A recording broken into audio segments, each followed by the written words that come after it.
सभागार में उपस्थित मेरे व्यापारी भाइयों, आपका यहाँ स्वागत करते हैं। और आज हम यहाँ पर एक विशेष चर्चा के लिए एकत्र हुए हैं।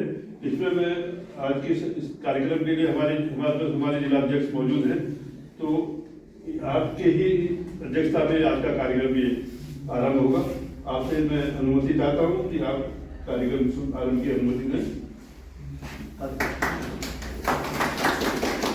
हमारे बीच में हमारे सीनियर मोस्ट इस समय भाई साहब प्रताप सिंह मेहरा जी मौजूद हैं। हमारे जिलाध्यक्ष मोहन नेगी जी है, बहुत ही ज्यादा सहयोग कर रहे हैं संघीय व्यापार मंडल को। हमारे हेम भगत जी, हमारे मोहन भप्पे जी, नाथ जी, आनंद अग्रवाल जी, मैं कुछ नाम लेने में अस्पष्ट क्षमा चाहता हूँ। हमारे उपस्थित सभी व्यापारी भाइयों, आपका स्वागत है। हमें ये प्रदेश व्यापार से संघ से, हमारे प्रदेश कार्यकारिणी से एक निर्देश आया है कि ये मंदिर में तो ये आया है कि आप बजट मेन है का व्यापारी संवाद हो, व्यापारी में बातचीत हो। उसके लिए हमारे पास व्यापार मंडल का जो हमारे पास संगठन होता है, उसमें भी एक फोरम है कि व्यापार मंडल का गठन हो, आप समय समय पर बैठ के हो, किस व्यापारी को क्या तकलीफ है, किस व्यापारी को क्या तकलीफ है, क्या सुझाव है, क्या हम कर सकते हैं। वो फोरम हम जिलानिषेध में उसका फायदा हम नहीं ले पा रहे हैं। हम उस मामले में और इसको कहने में कहीं से कहीं तक कोई शर्म भी नहीं है और दिया गया है। अब मैं आपसे निवेदन करूंगा, हमारे बीच में आप आए, खजानजी आए हैं, पंजी आए हैं, आपका स्वागत है। आप इससे डायरेक्ट जुड़े हुए हैं, टैक्सेशन से भी, बजट से भी, तो अपनी बातों से इस सभा को अवगत कराएं। आप पंजी।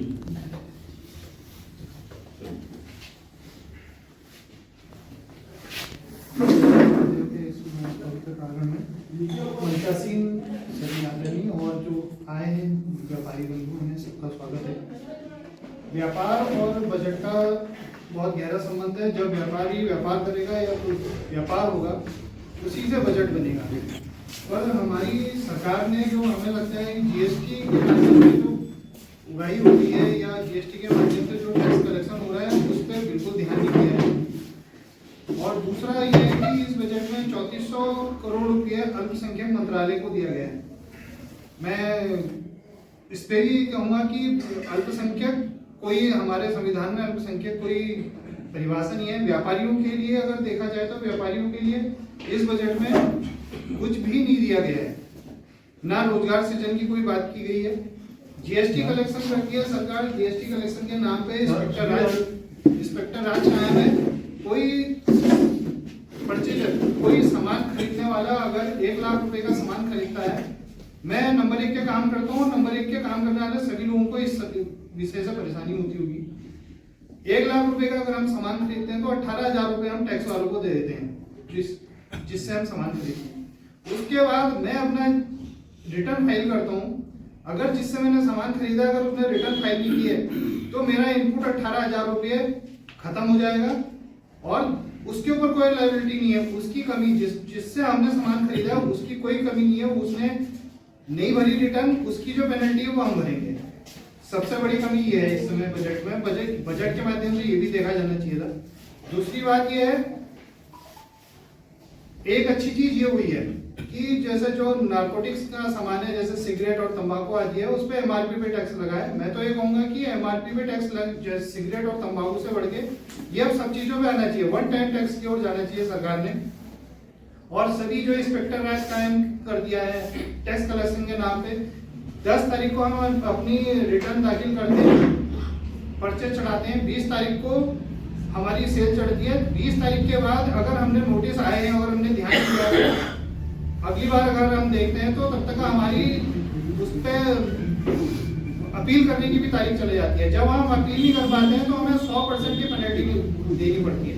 इस चीज को हटाकर सरकार ने इस बात पे ध्यान देना चाहिए कि जो ईमानदार तरीके से, ईमानदारी के तरीके से काम कर रहा है व्यापारी, उसको इस चीज में राहत देनी चाहिए। उसको एक नंबर में काम करे उसके लिए प्रोत्साहन भी देना चाहिए, जिससे कि जो नंबर 2 का काम करने वाले हैं, मेरे को इस बात को कहने में कोई आपत्ति नहीं है। अगर या तो मैं व्यापारी हूँ, व्यापार मंडल के लोग हैं, या तो व्यापारी ऐसी स्थिति बना दी है सरकार ने, या तो आदमी नंबर 2 के ही काम करे, और अगर कोई काम आदमी नंबर 1 के करे तो वह बहुत परेशानी में है, और इस बजट में उसको देखा नहीं गया।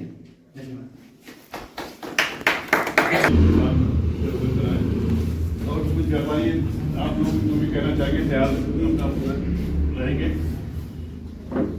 पक्ष या विपक्ष कुछ भी बोल सकते हैं। उपस्थित सज्जनों को मेरा हार्दिक अभिनंदन। बजट के मुख्य बिंदुओं में जगदीश भाई ने अभी प्रकाश डाला, तो व्यापारी होने के नाते, क्योंकि इसके जो डायरेक्ट इफेक्ट है बजट के, इनडायरेक्ट इफेक्ट हमको मालूम चलते ही चलते हैं, लेकिन आज व्यापार की सबसे बड़ी एक चिंता है कि हमारा जो खुदरा व्यापार है ये दिन पर दिन नीचे जा रहा है। इस संदर्भ में सरकार द्वारा क्या किया गया है, इसका मैंने अध्ययन नहीं किया। तो सबसे बड़ी चिंता है कि जो हम लोग रिटेलर्स हैं उनके व्यापार में दिन प्रतिदिन जो है, अगर राजनीति के संदर्भ में कहा जाए तो गिरावट आ रही है। उसके लिए कुछ लोगों का मानना है कि ऑनलाइन जो व्यापार है उसका भी फर्क है, लेकिन ये सारी चुनौतियां अगर हम सामने करते हैं तो आज जो व्यापार का वातावरण है वो व्यापारियों को सहयोग नहीं कर पा रहा है। मैं अपनी बिजनेस को देखता हूँ तो हर साल डेप्रिसिएशन आ रहा है, जबकि हर साल जो है बढ़ोतरी होनी चाहिए बिजनेस में 20% की, तब वो स्वस्थ बिजनेस कहलाता है। तो मेरे मन में तो एक ही प्रश्न था, उसी को मैंने संक्षेप में यहाँ पर रखा है, और इससे संदर्भ से संबंधित अगर कोई जानकारी हमारे व्यापारियों के पास हो और या कोई इसका क्या निराकरण हो, इस पर अगर कुछ हो तो उस पर भी प्रकाश डालने की कृपा करें।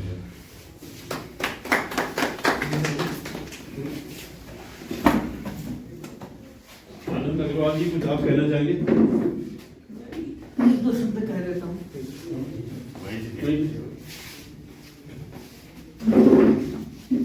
बजट जो है कभी हमारे समझ में आता नहीं है। हम इसमें जाने पर ये देखते हैं क्या चीज़ महंगी हुई है, क्या सस्ती हुई है।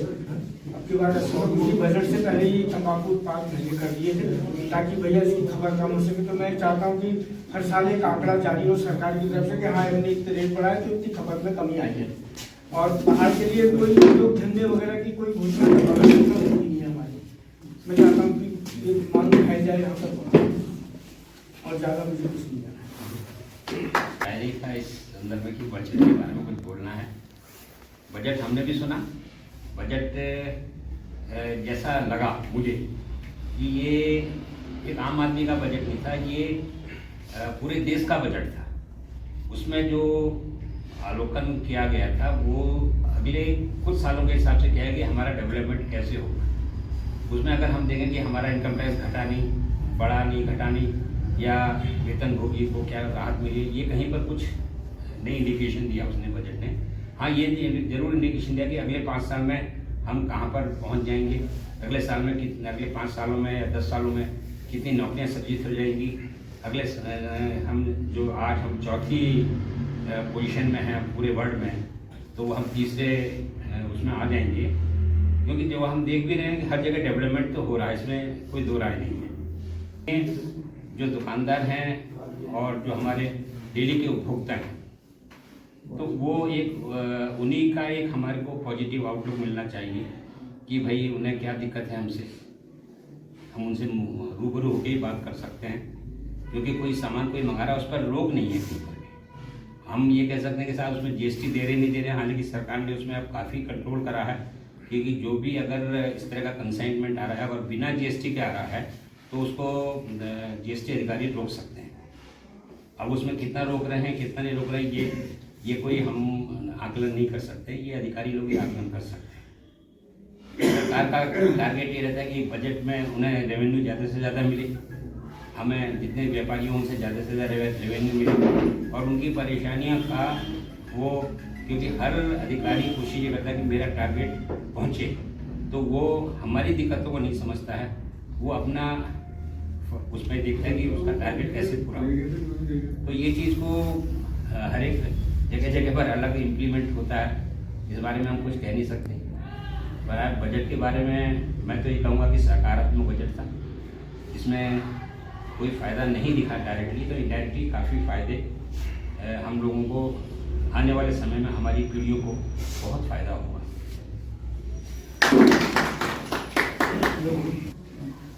पत्रकार भाई साहब नंदकिशोर गर्ग जी भी मौजूद हैं, आपका स्वागत करते हुए आपसे भी निवेदन करना है कि व्यापारी आप इसमें अपना प्रकाश डालने की कृपा करें, मार्गदर्शन करने की कृपा करें, या इसमें से आप क्या कैसा आपको लगा बजट अवगत कराने की कृपा करें।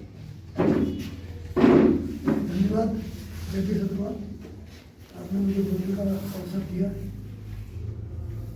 जहाँ तक बजट का सवाल है, शायद ही टीवी में जो आपने देखा वो मैंने भी देखा, और आम आदमी इस बजट को शायद नहीं समझ पाएगा। कारण स्पष्ट तो ये आम आदमी के लिए था ही नहीं बजट। गवर्नमेंट ने या हमारी सीतारमण जी ने जिस ढंग से इस बजट को बनाया, उस समय इनके सामने पूरा देश और इंटरनेशनल समस्याएं ये सामने थी। इंडिया ने ये देखना था कि सिंदूर पार्ट 2 कभी भी हो सकता है। इन्होंने सिंदूर पार्ट 1 भी इसलिए रोक दिया था कि हमारी कहीं ऐसा ना हो इकोनॉमी नीचे आ जाए और हम पाकिस्तान के साथ उलझ करके रह जाए। इन्होंने अपना काम भी कर दिया और रोक भी दिया सिंदूर पार्ट 1। पार्ट 2 के लिए अभी जैसलमेर में इनका 26 फरवरी को बहुत बड़ा कार्यक्रम होना है, और इनका पाकिस्तान तो कहने लग गया है कि तैयारी कर रहे हैं हमारे ऊपर हमला करने के लिए। तो इनके ऊपर अमेरिका का उस समय बहुत बड़ा प्रेशर था, 50% जो उन्होंने ट्रेड लगाया था, इनको उस बजट के साथ वो भी देखकर चलना था। अब ठीक है, इनके ऊपर 18% कर दिया अमेरिका ने। अब सवाल ये है, उस समय ये तो नहीं कहा था कि सोना चांदी हम सस्ता कर देंगे। 4.5 लाख की चांदी पहुंची थी, 2.5 लाख पे आ गई। सोना क्या नाम कहते हैं, कितना जंप किया था, कितना नीचे आ गया। वो बहुत सी बातें इसमें मुझे लगा गौण है। और जैसे तंबाकू और इसकी बात आ रही है, गवर्नमेंट ये चाहती है, उसका ध्येय यही तो है कि इसकी कीमतें बढ़ाने से हमारा राजस्व बढ़े और खाने वालों की गिनती कम हो जाए। अब इस चर्चा में हमारे साथ हमारे पास लक्ष्मीनाथ पांडे जी सम्मिलित हुए हैं, आपका स्वागत है। विनोद भार्गव जी आए हैं और हमारे अपने दर्शन जी आए हैं। आपसे भी मैं निवेदन करूंगा कि 2 शब्द इसमें कहिए। भार्गव जी, आप इस चर्चा सभी हमारे भाई सभी को मैं स्वागत अभिनंदन और धन्यवाद देता हूँ। और जैसे कि आज ये चर्चा व्यापार मंडल की बजट पर रखी गई है, तो ये तो एक बहुत बड़ा विषय है। तो इस पर तो हमारे बड़े भाई, मैं ज़्यादा क्या कह सकता हूँ। मैं व्यापार मंडल से ये कहना चाहता हूँ कि जो हमारे रानीखेत व्यापारी भाई हैं, उनके संबंध में अगर थोड़ा सोचा जाए, विचार किया जाए, और 1 महीने में नहीं तो कम से कम 2 महीने में एक मीटिंग हमको रखनी चाहिए।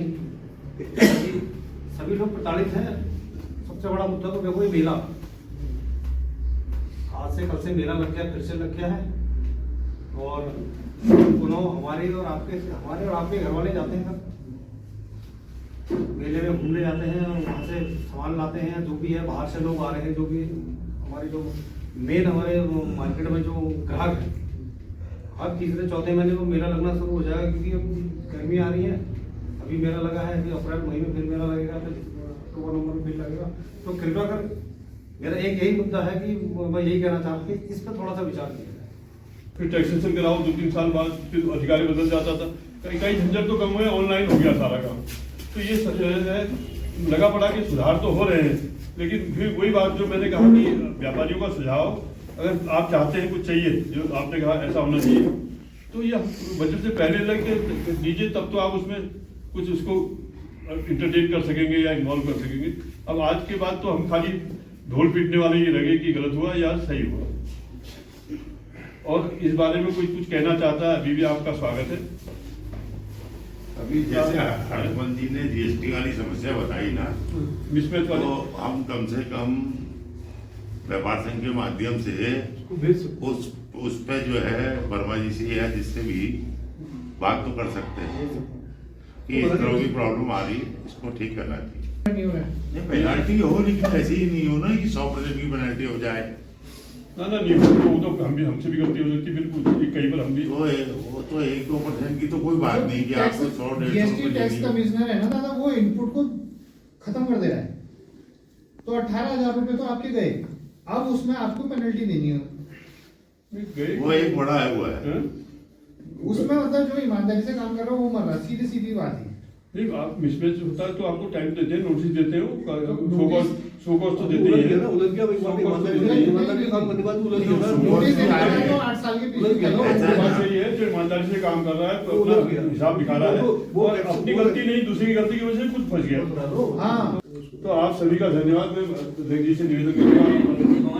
बात आपने कही ना, इसमें हमने तो ये सिस्टम एडॉप्ट किया है कि जिस व्यापारी से हमें डाउट है, हम मंगाते हैं, हम उसका जीएसटी पार्ट रोक देते हैं। हम जीएसटी जब उसका एंटर हो जाता है उसमें तिमाही में या 1 महीने के, तब हम उसका पेमेंट करते हैं, क्योंकि हम इसमें बहुत नुकसान खा चुके हैं। हम यहाँ रानीखेत में तो नहीं करा, हमारे जो बच्चे रुद्रपुर में हैं उन्हें इसमें काफी नुकसान हुआ। मतलब उन्होंने पार्टी से लिया और पार्टी गायब हो गई। आपने तो पूरा जीएसटी पे करा, उन्होंने जीएसटी का जीएसटी उन्होंने दिया ही नहीं वहाँ, और वो फर्म ही गायब हो गई। अब उसमें क्या हुआ, इन्होंने सिस्टम में जो है हम खरीदने वाले हैं तो हमारी ही जिम्मेवारी डाल दी। अब उसमें क्या है कि अब जिम्मेवारी हमारी है तो वो अननेसरी हमारे को पड़ गया वो दोबारा से, और उसमें कोई पेनल्टी पड़ जाती है। इसलिए यही अगर कोई ऐसा लगता है कि कोई फर्म आपको डिफॉल्टर लग रही है तो उसका इनिशियल पार्ट तो आप पेमेंट कर ही रहे हैं, उसका जीएसटी वाला पार्ट रोक दीजिए, टैक्स अमाउंट रोक दीजिए, टैक्स अमाउंट रोक दीजिए, नहीं पेमेंट करेंगे। टैक्स अमाउंट जब क्लियर हो जाए तभी दीजिए। जब आप उसमें इन्वॉल्व कर सके तब हम आपको कर सके। 1 महीना देर होगी, 20 दिन देर होगी।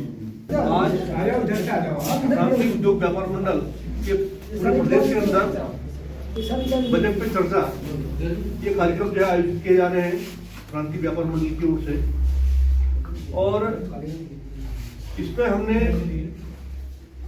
इस बात का एनालिसिस करना है कि व्यापारियों को इसमें क्या लाभ हुआ, क्या नुकसान हुआ, क्या इसमें हम आगे सुधार कर सकते हैं और आगे के लिए हम क्या प्लान कर सकते हैं। ये इस बात के लिए हमने इस बात को रखा हुआ है। इसीलिए हमने आज ये 26-27 बजट पे चर्चा कार्यक्रम आयोजित किया है। जैसा कि आप लोगों को पता है कि 1 तारीख को बजट आ गया था, और बजट हर साल आता है। इस बार हमारी जो वित्त मंत्री हैं उन्होंने 9वीं बार जो है बजट प्रस्तुत किया, और इससे पूर्व में मतलब सबसे ज्यादा कार्यकाल इनका रहा है, सबसे लंबा कार्यकाल रहा है, कि अनुभव की दृष्टि से भी इनका कार्यकाल काफी मजबूत रहा है। और इससे पूर्व में भी एक आदमी ने किया था, उनका नाम है मोरारजी देसाई। मोरारजी देसाई ने भी किया था, लेकिन मोरारजी देसाई ने लगातार नहीं किया था। मोरारजी देसाई ने बीच बीच में टुकड़ों में किया था, लेकिन उन्होंने ज्यादा किया था। तो ये बजट जो है, इसमें हमने इस बात का एनालिसिस करना है, क्योंकि हम बहुत ज्यादा डीप तो जा नहीं सकते। हमने इसमें ये भी लिखा हुआ, देखो हमने ये बहुत पहले बना दिया था बजट, तो उसमें लिखा है एक देश है एक किसान एक टैक्स का बने विकास। ये हमने बहुत पहले कहा था, और धीरे धीरे के उस ओर हम बढ़ रहे हैं कि जैसे कि वास्तव में देखा जाए कि आए दिन टैक्स, कई प्रकार के टैक्स लगते थे और व्यापारियों को भागना पड़ता था। जगदीश भाई ने कहा, अतुल जी ने कहा, गणेश जी ने कहा, और हमारे सभी व्यापारी तो परेशान रहते थे कि फॉर्म लाना है, ये करना है, वो करना है। आज ये तमाम चीजों की जो ऑनलाइन काम हुआ है, ऑनलाइन से बहुत ज्यादा फायदा, और जो हमारी पेमेंटें जो है, आप जाते थे बैंक में लाइन लगाते थे, ये तमाम चीजों का लाभ मिला है आज। और धीरे धीरे सरकार इस बात की ओर जा रही कि वो सुधार की ओर बढ़ रही कि किसी प्रकार से इसमें सुधार किया जाए, जिससे लोगों को राहत मिले।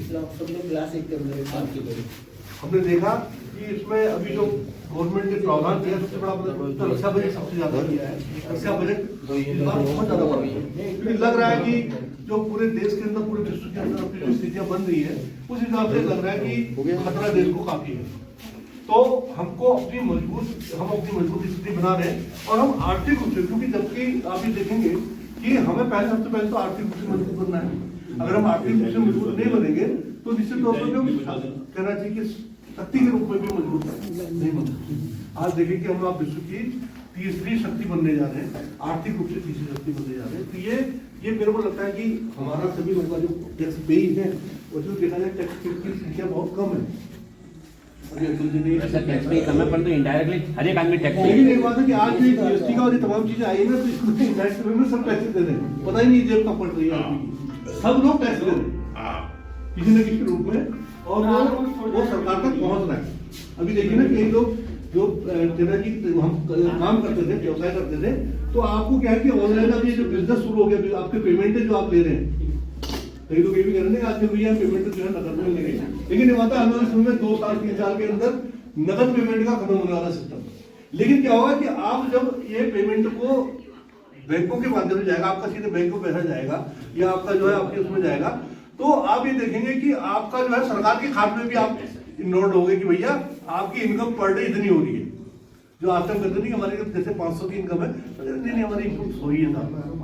लेकिन आज जो है अगर आपकी 500 रुपए की आपको ग्राहक जो है आपको 1000 रुपए का काम अगर आप कर रहे हैं तो 1000 रुपए का आपको सीधे वो डाल रहा है, तो वो आपको सीधे वो दर्ज हो रहा है और वो रिकॉर्ड हो रहा है। ये गवर्नमेंट ने काफी इस प्रकार का सोच विचार के साथ एक संतुलित बजट जो है पेश किया है। और एक बात है कि उसके बावजूद भी हमें, क्योंकि एक साल जाने में 365 दिन जानने में समय नहीं लगता, तो हमको आज ही से प्लानिंग करनी चाहिए कि हम अगले साल क्या क्या चीज योजना है हम इसमें कह सकते हैं। जीएसटी वाली जैसी बात है, जीएसटी में भी हमने जो है अभी गवर्नमेंट ने काफी राहत दी है, तो डायरेक्ट वे में जनता को लाभ मिला है उसका, सीधे ऐसी बात नहीं, लोगों की परचेजिंग पावर बढ़ी है, ऐसा नहीं है। तो उसके साथ ही लेकिन हमको भी आज के दिन ये जागरूक होना है। मैं देखता हूँ कि आज रानीखेत में निश्चित तौर पर कहना जी जहाँ पूरे देश के अंदर परचेजिंग पावर तो बढ़ रही है लोगों की, व्यवसाय भी बढ़ रहे हैं, लेकिन रानीखेत में कम हुआ है। जो भी कहते हैं कि स्कूल बंद हो गए, दुकानों में जो है लोग बैठे हैं, लेकिन कारोबार नहीं है। अब कारोबार क्या होगा कि हमारे वहाँ ये कचरी लाइन के कई लोग आए हुए, मैं इंदिरा बस्ती के लोगों को देख रहा था, तो कचरी लाइन के लोगों के झंझट इस बात की रहती है कि दुकान कब खाली कराने, हुआ क्या, गलती इनकी नहीं है, गलती इनकी बिल्कुल नहीं है। क्यों, मैं देख रहा था कि सन 72 में इनकी दुकान यहाँ थी, उसमें बड़ी सब्जी मार्केट में, तो उसमें क्या हुआ कि आग लग गई। क्या करते हैं, तो गवर्नमेंट ने कैंटोनमेंट ने कहा कि क्या करें, तात्कालिक राहत देने के लिए इनको जो कचरी लाइन है कचरी लाइन में दुकानें दे दी। अब कचरी लाइन की जो 111 नंबर का जो सर्वे नंबर है वो वन भूमि है, B4 लैंड है, ये इनको क्या पता, जो कैंटोनमेंट को पता होना चाहिए था। मैं भी आज कैंटोनमेंट हूँ, वहां का आदमी हूँ वहां का आदमी, लेकिन एक बात है कि उसमें मैं नहीं था, लेकिन जो भी रही होंगी तो स्थितियां, लेकिन आप तो फंस गए। अब वो कह रहे हैं कि भैया ये तो ये B4 लैंड है और साथ में DU के अंदर है, वन भूमि है। अब यह है कि इनको दुकान खाली करो, आपको मुकदमा चल गया। पीपी एक्ट के, पीपी एक्ट का मतलब होता है कि आप अवैध रूप से हमारी सरकारी भूमि में रहे, जबकि अवैध रूप से नहीं रहे। कैंट ने बताया, कैंट ने लाइसेंस दिया, कैंट ने कई सालों तक इनसे पैसा लिया है। अब डेमेज चार्ज तो ये है कि आप अपनी हमारी भूमि का उपयोग करो, इसलिए आप उसका डेमेज चार्ज वो भी बंद कर दिया। अब एक बात दूसरा सवाल है, नीचे इंदिरा बस्ती का हाल वही है, नीचे में जो रोडवेज के पास ही जमीन हमारी बनी वो उसमें डीएन यादव जी की टाइम में उससे पहले बनी थी, तो उसमें वो B4 की भूमि बनी है, जो हॉस्पिटल के नीचे वाली भूमि है। रानीखेत की स्थिति को देखो आप, जो रानीखेत किसी जमाने में बहुत ज्यादा कन्हैया जी के अल्मोड़ा से भी बहुत आगे था, आज बहुत पीछे चला गया। और अगर ये वास्तव में देखा जाए कचरी लाइन को अगर किसी तरीके से, भगवान न करे ऐसा कुछ हो, हम लोग प्रयास कर रहे हैं कि इसमें कुछ ना कुछ समाधान निकल जाए, इंदिरा बस्ती को कुछ हो जाए और वहां पर की दुकानें टूट जाए, तो रानीखेत क्या होगा, खंडर हो जाएगा। रानीखेत में क्या रहेगा बताओ। और रानीखेत के मैक्सिमम लोग जो है पलायन की स्थिति में, आपको एक बार अंदर खाने कई लोगों ने अपने मकान हल्द्वानी में, रामनगर में कई के वो बना दिए। अब उस स्थिति में रानीखेत कहाँ जाएगा, क्या स्थिति है, रानीखेत की स्थिति क्या बन रही है, अब इस बात का ध्यान रखें।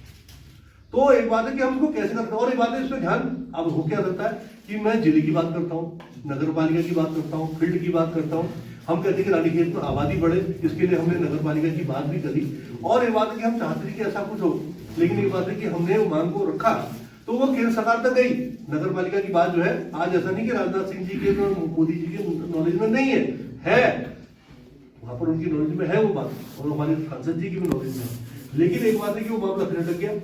अब जो है वो फिर कैंट को ही हम कहना चाहिए कि स्मार्ट कैंट बनाएंगे और इनको नई तरीके से इसको करेंगे और उसमें लोगों को सुविधाएं देंगे। लेकिन सुविधाएं कैसे देंगे, किनको देंगे सुविधाएं? क्योंकि जब यहाँ रहेगा ही नहीं आदमी तो सुविधाएं किसको मिलेंगी?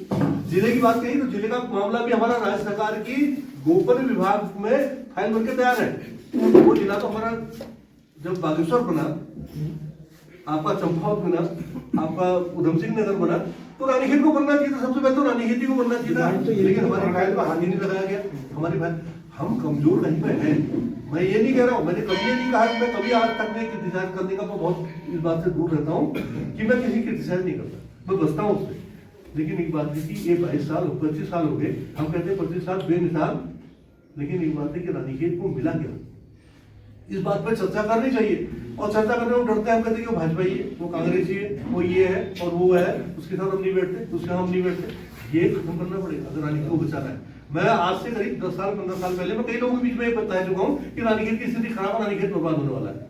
लेकिन उसमें कई लोगों ने मुझसे कहा कि भैया रानीखेत में हमारी स्थिति तो बहुत ठीक है, हमारा कारोबार भी ठीक है, हमें कोई नहीं पड़ता। लेकिन आज वो लोग कह रहे हैं कि रानीखेत की स्थिति बहुत खराब है, वो लोग भी इस बात को स्वीकार। तो एक बात है, इसको कौन ठीक करेगा बताओ? अब जो हमारे सांसद है, विधायक है, ये सबकी ड्यूटी है, चाहे वो 25 सालों के अंदर ऐसा नहीं है कि यूपीडी के नहीं रहे, बीजेपी के नहीं रहे, कांग्रेस के नहीं रहे, सबके रहे। लेकिन एक बात है कि रानीखेत पीछे क्यों गया, इस बात पे चर्चा करनी पड़ेगी, चिंतन मनन भी करना पड़ेगा। तो इसके लिए हम लोगों को एक होके, मुझे लगता है कि हम कई दफे कहते हैं क्या, हमारे लिए तो ये आरोप लगता है कि यार सारे आंदोलन करते हैं और ये आंदोलन को बर्दाश्त के लिए धीरे छोड़ देते, आदि छोड़ देते। हम क्या कर सकते हैं, क्योंकि मामले तो आपके केंद्र सरकार में, राज्य सरकार में पूरे पड़े। फील्ड के लिए परसों मुख्यमंत्री जी आए थे, उनसे कहा 3 करोड़ की घोषणा भी, हम तो चाहते हैं भगवान के पास हमारा फील्ड बने, लेकिन अब नहीं पैसा आएगा, नहीं बन पाएगा। और कहते क्या उसमें प्रॉब्लम कहाँ आ रही है, वो कहते कि लैंड कहते कि हम अपनी को नहीं देना चाहते, जमीन नहीं देंगे, पैसा आप हमें दीजिए, हम बनाएंगे, हम लोगों को व्यवस्था करके देंगे, लेकिन एक बात है कि हम जमीन नहीं देंगे। उसका एक उदाहरण यह है कि यहाँ पर इतना बड़ा एक हमारा उसका था अग्निशमन केंद्र, उसके लिए जमीन हमने दी है केंद्र ने 30 साल के लिए 90 साल की जमीन दे दी। लेकिन एक बात है उसमें उन्होंने 3 करोड़ 4 करोड़ का बजट आवंटित किया उनके निवास के लिए और गैराजों के लिए, तो उनने कह दिया कि भैया हम आपको पैसा नहीं देंगे। इसलिए पैसा नहीं देंगे क्योंकि जमीन आप अपने नाम पे करिए, जैसे फील्ड के लिए समस्या आती है। तो हम तो फंस गए ना इस भाषणों पे, लीजों की भूमि का कोई मामला आ रहा है। मैं आज भी इस कैंट में जाता हूँ, मैं हर लोग जितने भी हमारे बड़े अधिकारी हैं उनके सामने विषय को रखता हूँ कि भाई आप एक बात है 2 प्रकार की लीज बनाओ, एक लीज बनाओ डोमेस्टिक और एक बनाओ कॉमर्शियल। डोमेस्टिक लीज को आप थोड़ा सा कम रेटों में करें, आम आदमी रहेगा उसमें, आराम करेगा तो अपनी लीज को निकालेगा। लेकिन कॉमर्शियल लीज को आप थोड़ा सा रेट उसके बढ़ा दें, जिससे कि जो है, लेकिन लीज वही होनी चाहिए। ये नहीं कि इसमें परपेचुअल लीज है, ओल्ड ग्रेड लीज है और आपकी जहाँ फल फ्रूट होते हैं, इस प्रकार की खेती बाड़ी होती है, एग्रीकल्चर लीज है, इस प्रकार की लीजों को नहीं, आप भारी की लीजों को मत करें, आप 2 प्रकार की लीज बनाइए जिससे कि आपको हमको टैक्स देना। अब तीसरा ये है कि अभी एक बात कैंट के अंदर एक सबसे बड़ी और समस्या ये है, वो है कैंट रेंट, लीज रेंट का जो है, लीज रेंट इतना ज्यादा आ गया है कि आप तो परेशानी दिखाई दी, सकील को पता होगा, ये हमारे पंजी को पता होगा और हमारे ये, तो मैं बता रहा हूँ कि रानी की स्थिति बहुत खराब है। हम लोगों को इस पर चिंतन मनन करना चाहिए, सब लोगों को, जो भी बुद्धिजीवी। और एक बात है, ये जनरेशन में थोड़ी ताकत है भी, लेकिन आने वाली जनरेशन में ताकत नहीं है। क्यों? वो बच्चे सब बाहर जा रहे पढ़ने के लिए, हम लोग भी भेज रहे और वो जा भी रहे बाहर पढ़ने के। इंटर के बाद में मुझे लगता है, परसों मैं डिग्री कॉलेज से जब घूमते हुए आ रहा था, तो मैंने जो मेरे साथी घूमने मेरे साथ जाते हैं, तो उनसे मैंने कहा एक चीज का आपने अध्ययन किया, उन्होंने कहा क्या? मैंने कहा इन पूरी ग्रुपों में लड़का एक भी नहीं है, लड़कियों के ग्रुप कंप्लीटली, जो स्कूल इसी एग्जाम देके आ रही थी, तो वो लड़कियां थी कंप्लीट, लड़के कोई नहीं। ये स्थिति रानीखेत की है, आप देखेंगे कि लड़के पढ़ने के लिए बाहर चले जाते हैं और लड़कियां भी क्या बाहर चली जा रही। तो स्थिति यह है कि ऐसी स्थिति में आज के दिन हमको ये चिंतन मनन करना चाहिए।